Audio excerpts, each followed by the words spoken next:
आ गया तेरा संप्रीत।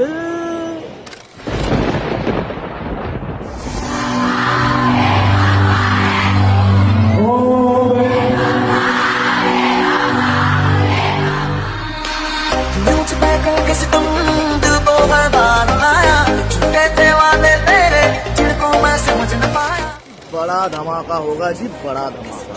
बड़ा धमाका तो होगा। धमाका किस चीज का? परफॉर्मेंस का, कॉन्सर्ट का, गाने का, नाचने का। वो बड़ा धमाका। संप्रीत दत्ता आ रहा है तो धमाका तो होना ही चाहिए।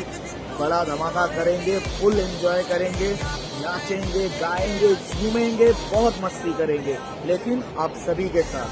तो सभी आइए उड़ान 2025 फ्रेशर्स वेलकम 28 नवंबर विवेकानंद कॉलेज में मिलते हैं सभी। আমি আসছি উড়ান 2025 ফ্রেশার্স ওয়েলকামে 28 নভেম্বর বিবেকানন্দ কলেজে। বিবেকানন্দ কলেজ দেখা হচ্ছে সবার সাথে। অনেক গান, অনেক আড্ডা এবং অনেক আনন্দ হবে। সবাই এসে সবার সাথে দেখা হবে। থ্যাংক ইউ বিবেকানন্দ কলেজের ছাত্র এবং ছাত্রীবৃন্দদের। আর দেখা হচ্ছে তোমাদের সাথে। Love you, thank you so much for inviting me. দেখা হচ্ছে সবার সাথে, সবাই এসে। Thank you so much.